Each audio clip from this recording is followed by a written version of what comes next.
Welcome back to another video, guys. So in today's video, we're going to be having a battle against my buddy from Discord, Rob Mula. So pretty cool peoples. We always have some pretty fun matches. Today, he's actually going to be using an OU team, and I'm going to be using just kind of like a jumbled up mess of different types of tiers. But I lead off with my deck trio, and he leads off with his Dondozo. So I go for the first turn Terra and go into the Grass Terra type since he is trapped with my Arena Trap, and I feel like I can do some pretty significant damage here. Going for the Grass Terra Blast, which takes a pretty large chunk of damage here. It takes more than half, but this Dondozo ends up having Curse, so he does end up getting the defense boost here and also Leftovers. So I know that after the Leftovers recovery with the defense boost, the next Terra Blast is not going to be enough to take him out, and I feel like I could use this deck trio for other things, revenge killing purposes. Like Arena Trap is just really good for that, picking off scraps after opponents have taken some chip damage throughout the match. So I'm thinking my best play is just to switch into the Masquerade here and get the Intimidate to lower the attack output, and hopefully she can survive an attack so that I can do Sticky Web. And after this match, I actually changed my set around because I tried to do Quiver Dance Weakness Policy so I can baton pass into someone in my group, but hasn't really been working out too well. So I'm thinking Focus Sash with Air Slash and guaranteeing Sticky Web getting up is probably ideal. Anyway, so getting back to the match though, the Dondozo does end up terrestrializing into the normal Terra using Double Edge, so that was pretty interesting to see. But I do know that at this point with the Curse, him being at -1, Masquerade is 1000% gonna outspeed. I think she outspeeds anyway, even if he didn't have the -1, but I do end up going for the Sticky Web here and sacking off the Masquerade. She's not really going to be needed in this match considering my opponent's team. And now getting that speed control, that's going to be really ideal for my situation. And you'll see throughout the match that it really does make a big difference having that Sticky Web up. So my Masquerade does end up going down here and he uses Order Up.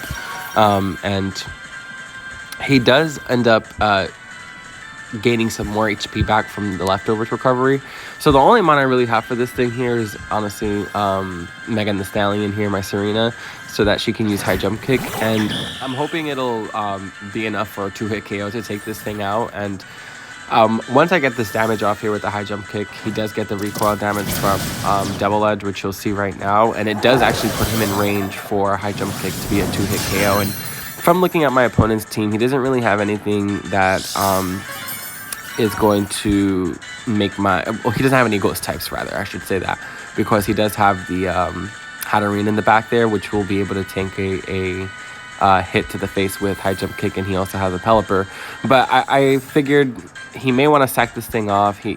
At this point, this Dondozo can't really do anything, especially now that I have Sticky Web up. It's just going to be too slow. Something is going to be able to pick it off. But he does end up withdrawing and switching into the Pelipper either way, which is a pretty smart play at least. You can try to predict a switch in here and use a water move with the Dondozo and get another kill there potentially later in the match. But the Pelipper is probably going to go for Hurricane here.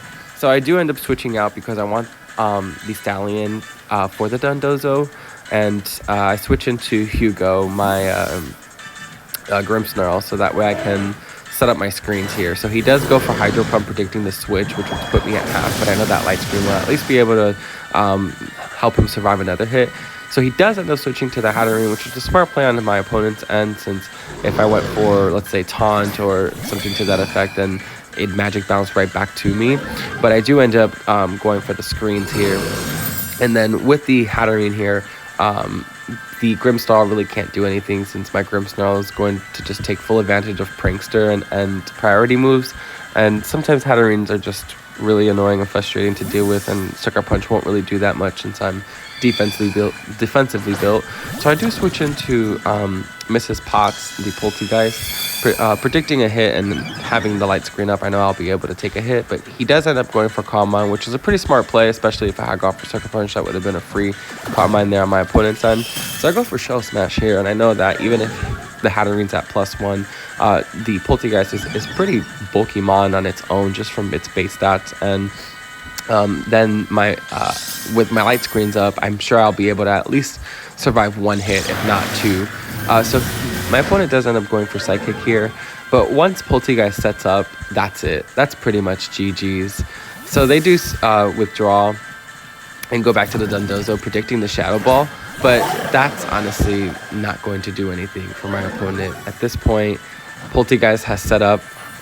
She will be able to do, I think it's over 300 base power on stored power now at the amount of attack and boost that she has to her stats. So I'm going to let you guys enjoy some of the music in the background here and just watch Polteageist go to work. But this was a really fun match to have, really fun team to play with. And thank you guys for watching. I'll see you guys in the next one.